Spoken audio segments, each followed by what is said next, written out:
Hello, and welcome to Business Focus, produced by the Greater Reston Chamber of Commerce. My name is Angela Inzerillo with Impact Business Solutions, and I'm privileged to be your host as we highlight some of the great work our local businesses are doing.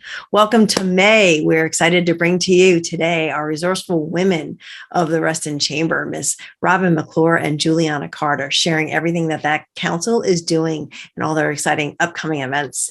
Next, we have Mr. Michael Batt with the Fairfax County Economic Development Authority, sharing with us their huge program and talent initiative services. You're definitely going to want to stick around and learn more about that. And finally, a great conversation with Mr. Peter Arundel with the Alternative Board, talking about how he's supporting small businesses. Let's go meet them. So for my first guest, please welcome co-chair of the Reston Chamber's Resourceful Women Council, Ms. Robyn McClure. Hey, thank you for having me, Angela. Hello, fun Robyn. Always great to see you. Thanks for being here today. Thank you. Yeah, Resourceful Women is always doing some great things. So I'm really excited to share with the audience everything that you guys got going on and coming up. But before we do that, why don't you share a little bit about Pinot's Palette? Well, I appreciate the opportunity to do that. So, of course, Pinot's Palette is a paint and sip studio. We also take the art and fun on the road and to you to do mobile events. We do a lot of corporate team building. And right now, everybody kind of getting back to business. I'm happy to say that team building events are up. Yay. And awesome. More people come into the studio. We are still being super clean and cautious, though, and we're keeping the limited number of seats. So if you see something on our calendar at pinotspalette.com/Dulles that you want to do, sign up right away because we are selling out, which is fantastic. It's awesome to see. We also have a wine shop, and it's a lot of fun things to do. You don't have to be a professional artist. You just have to want to have fun. Well, who doesn't want to always have fun? I know I do. It's awesome. Yeah, the wine shop is great too. You've got a lot of gifts there too. But yeah, certainly glad to see that business is, growing and getting a little bit more back on track. So thank you for all you do. Robyn is a very active member of the chamber, not just Resourceful Women, but she's also an ambassador. She's on the board. So I am so excited to have you here. But yeah, why don't you share a little bit more about the Resourceful Women for those that don't know, share a little bit more about the council itself. Oh, I'd be happy to. So Resourceful Women truly has been such a wonderful council for me to be involved with. When I first joined the chamber 7 years ago now, it was one of the, other than lead share, I started in a lead share too, but was one of the most welcoming councils and really helped me to get involved with the chamber, which is great. And we do educational networking as well as service. So we just recently in April did a sip and sort at Women Giving Back, nice. Also a chamber member, and that was a lot of fun. So one of the other nice things about our council is we do meet every second Tuesday at 3:30. We are still hybrid, so you can come in person at the chamber or via Zoom. And we also do, in lieu of some of the 3:30 second Tuesdays, we will do happy hours and social events or service projects like we just did in April. That's awesome. And folks, it's not just for women. Exactly. Resourceful women. They do allow the testosterone in the house. And seriously, I think you're so smart if you come. It's just like with young professionals, I get to go to those events too, and I'm not young. So she's very young at heart, at least. Exactly. Well, let's talk about the exciting plans you guys have for this coming year or for the year. Yeah. Yes, thank you. So we do have a social meeting coming up at another member facility or venue. We are going to do the second Tuesday of June. Will be a happy hour social. All are welcome to come at the Sheraton. So nice. That's right. They have just revamped. I heard about this and they're doing this fantastic opportunity to have a social and support the community. So that's great. So that's in June, right? Second Tuesday. So we'll be doing that in June. And then one of the things that we are really focused on for this year, so every year the Resourceful Women have a theme, and this past year has been Rising to the Challenge. And we can all appreciate that, right? Very much. And so we have and we'll probably fine tune it so it's a little catchier phrase, but our coming up theme starting July 1 is going to be getting back to ... And that leads us into our signature event, which is the Story Slam.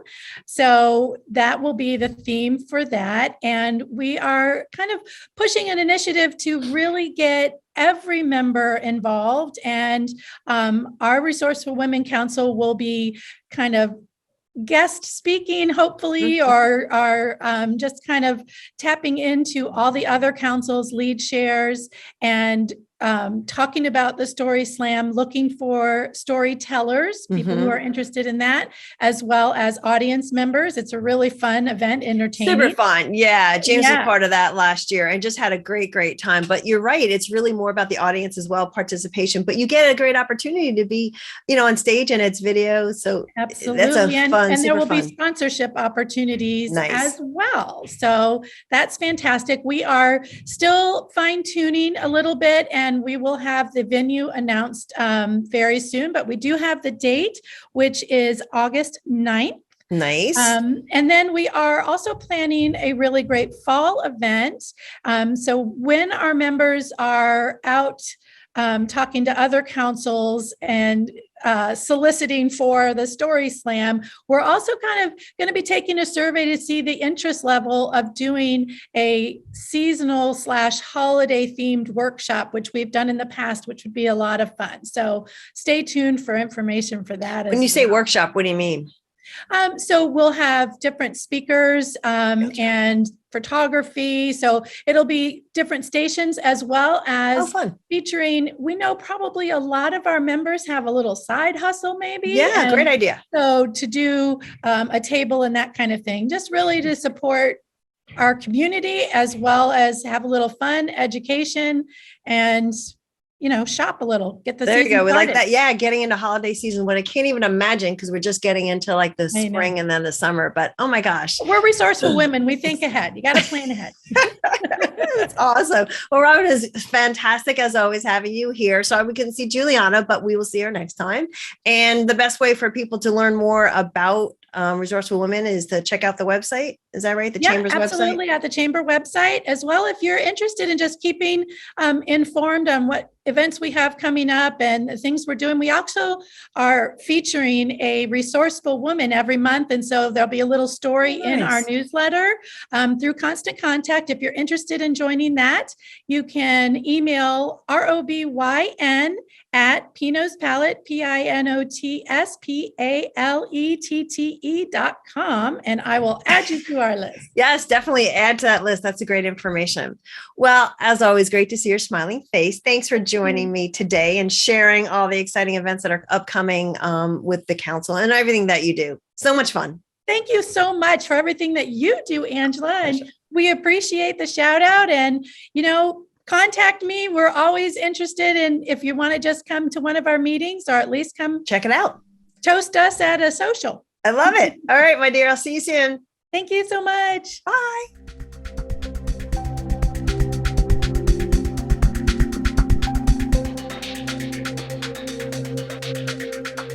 So please welcome my next guest, Mr. Mike Batt, Director of Talent Initiative with the Fairfax County Economic Development Authority. Mr. Mike, welcome to the show. Thank you, Angela. I appreciate the opportunity. Yeah, it's great to see you. I cannot believe how this talent initiative has just kind of taken off. So I'm really excited for you to be here and share it with our viewers. But before that, tell us a little bit about the Fairfax, if you don't know the Fairfax County Economic Development Authority, and kind of how you got to them. Well, I'm a lifelong resident of Fairfax County. I didn't know that. I didn't know everything about the EDA, so I can give you a quick 20-second executive summary. I mean, the Economic Development Authority, we're sitting here actually in Tyson's in a commercial office building. There's about 45 of us, and we're 100% funded and chartered by the county. And our job is to help companies start, expand, relocate here to the county. And been doing it here since 1964. So a long time helping Really? fill That the, is before I was born. yeah. So Sorry. it's been a long time, and the EDA has brought here many Fortune 500s. We have with the Mars and Hilton and many other Starkist. here. That's right. Starkist now just came from Pittsburgh, so we have a lot of great companies here. It's awesome. It's great. It is really, really, you guys do so much for the county. So we appreciate it. So if you don't know much about it, thank you for that summary. But yeah, this talent initiative, when you and I first met, it was just getting started. So last 2.5 years, tell us a little bit more about how it got started. Sure. So as I mentioned, the EDA, the Economic Development Authority, for the 50 plus years has been here to help companies start and build a commercial office space presence in the county.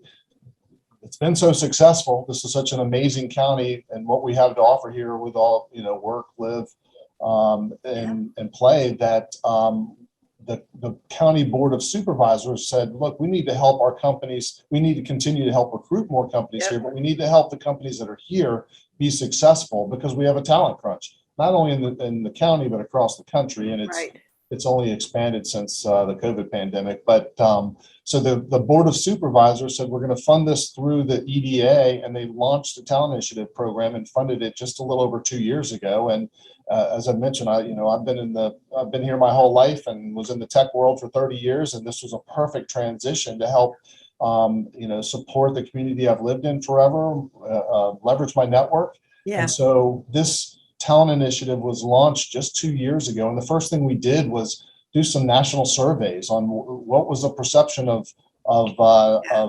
Northern Virginia. And it was interesting what the feedback was. It was a lot of, people that didn't know this region. It was rural South tobacco. They looked at us no different than Richmond or Bristol. Wow. So we knew we had some work to do to help continue to bring talent here, because the charter of the Talent Initiative is to retain the talent we have, to upskill the talent, and to bring more talent to the region. And so we put an RFP out and awarded a contract to a national marketing workforce development company called DCI that's helping us really expand our reach. Yeah. Amazing. Amazing. So yeah, people don't know about it. So what are the services? Tell me a little bit more about who the services are for and what the services are. Yeah, so the services, first and foremost, are for everybody. I mean, it's for every size and every type industry company that we have here, from small businesses, mid-size, and the large companies, and doing everything I just noted to keep that talent that they have and bring more talent, upskill the talent they have, and bring more to the region. And so after doing our survey, awarding a contract to DCI, we launched a website just 2 years ago now, workinnorthernvirginia.com. And that's to help make sure that we can help reach our companies and provide the employer resources that are available to them, the upskilling resources. There's things on there like exploring and finding your communities. We're doing career fairs. And so that site, we're digitally advertising with our budget from the county. We're reaching through digital or social media influencers, and we're targeting strategic cities around the country to bring more talent here. We're actually getting about 50,000 views a month on that site now around the country, which is amazing. That is awesome. And I think you said it's in person as well as virtually. Yeah. So when we first started launching the career fairs, right when COVID kicked in, they were all virtual, but now we're back to the hybrid mode. We have one coming up where we're one day is in person, one day is virtual. So we're doing a hybrid model, and our companies are loving it because we're investing to bring the talent to them. And so we're doing this through early careers, recruiting from the colleges, historically Black colleges and universities, the tech, the engineering universities nationally, for bringing students here to launch their careers. We hired a veteran that's reaching the veteran community around the world, U.S. veterans that are transitioning out, and helping engage them as well. So lots of engagement to bring more talent here for our companies. And you said it could be for anyone. So how do companies and individuals take advantage of these programs and the services? The best way to identify all the resources that we have available and how to find even grant funding. There's funding out there to pay for internships, and apprenticeships, and lots of cool things is through this site, that we, workinnorthernvirginia.com, that we are investing in very heavily to provide those resources. So you can find information on career fairs that we're doing. We're sponsoring many of our organizations around here, many of our chambers. Chambers are a great partner. Absolutely. Absolutely. And so you can find us on there. You can find all of the resources. You can find where there's grant funding available. So that's really what we're trying to do is help our companies more easily identify everything that's available to them. Because I think we found, as we've reached out to now over the last 2 years, almost 1,000 HR recruiters that from our companies, that a lot of them weren't aware of the resources available to them to help them fill these jobs. And you were telling me there's 150,000 open positions? There are. So, I mean, in the region, we have about 3.2 million people for work that are available for the workforce here in the Metro DC area. But when you bring it down to Northern Virginia, there's about 150,000 open jobs. There's not. And so those, we're still struggling to fill all the jobs that are available. Out of that 154,000, almost 50,000 of them sit right here in Fairfax County. So that's why this talent initiative exists and why we're trying to help bring more talent here, because we know everybody's poaching from each other now with the employee base that we have. Well, Mike, as always, it is great to see you. And as I say, time flies when you're having fun. So it's been a breadth of information and wealth of data that you've given us. So check out the website. So it's Work in Northern Virginia, fully spelled out, .com. You'll see Mike's contact information there as well. And then I even think there's a map you can scroll in. There's so much that you can do with this great website. Absolutely. So the opportunity. Yes, thank you. We will share this with more in the community. Absolutely. And for people to get in contact with you as well, we welcome that. So thanks again for being here. Angela, I appreciate it.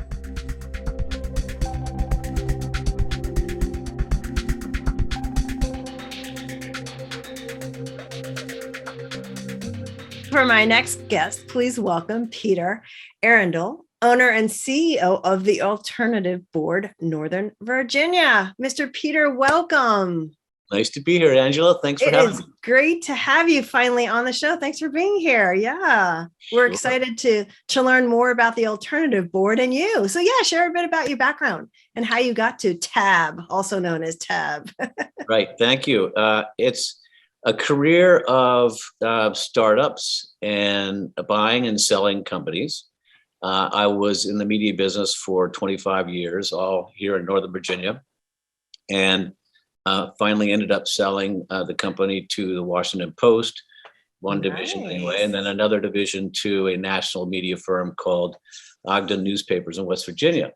So that was done, and I was looking for a new line of work, and where I could help fellow entrepreneurs build their own companies and, profitably, and in some cases with an eye for selling them, like myself. It sounds like an absolute natural fit for you. Yeah. So how long have you actually owned the business? 1 year. 1 year already. Yep. It's been a great year. And my members will get into what they've done and do, but they have all fared pretty well during COVID.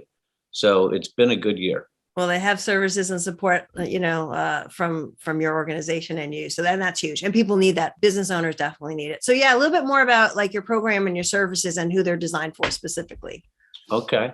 Well, I look around for companies that are doing well, are in business for several years, and are generally in the 1 to 10 million revenue range. Okay.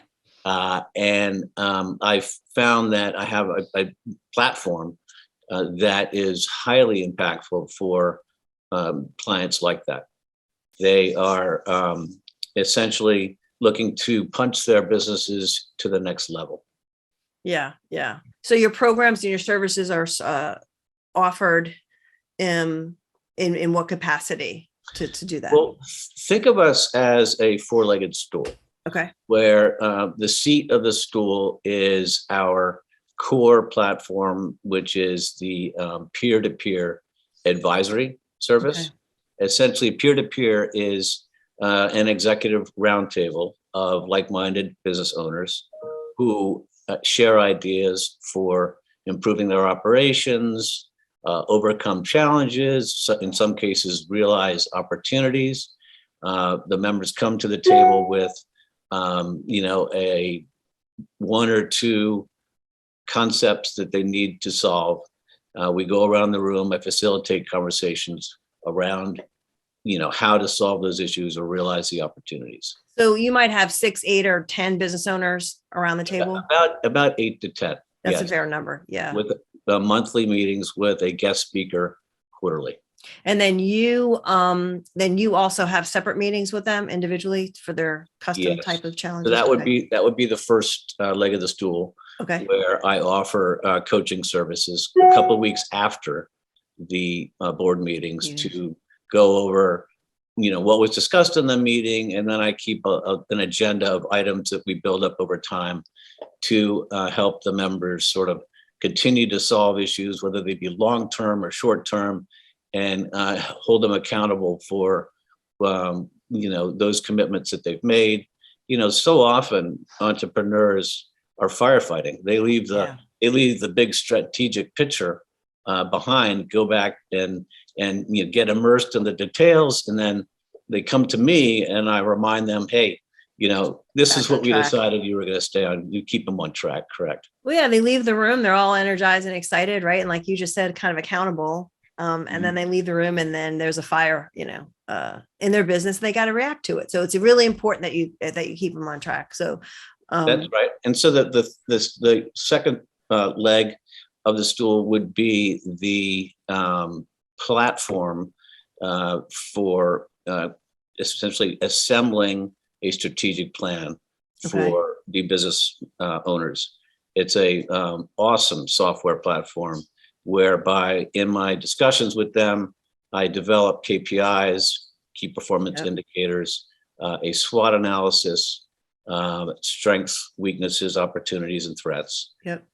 Competitive analysis, sort of what the field looks like out there with their competition and how to position themselves better. All this data that leads to the grand strategic plan, which we refer to on a monthly, quarterly, annual, and then I even put together a 3-year plan, all towards, in some cases, as I said earlier, an eye for an exit, a successful sale.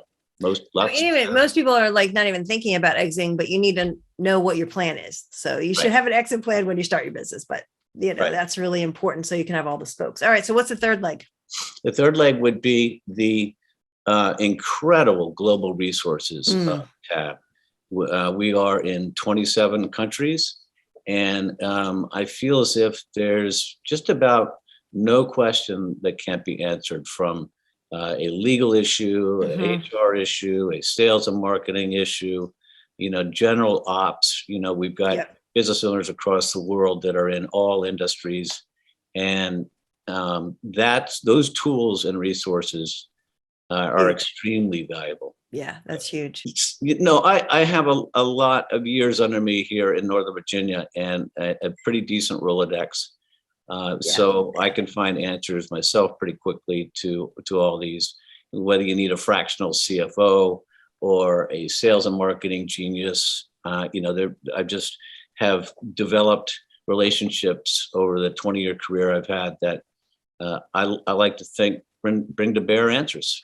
And also being part of the chamber. And, there's resources there as well for, like you said, different areas of your business. So let's cover the biggest challenges before we wrap up here, because I want people to really understand what and how you help them. So what's the biggest challenge that you say most of because you said 1 to 10 million, what do most of them that they have, and how would you say you uniquely help them? There are common threads. Very good question. The common threads I would say would be 3. The most common of all is, hey, Peter, my company seems stalled out. I'd like to see it grow faster. Yep. We're doing okay, but I'd like to do a lot better. So how can I really kick it up to the next level?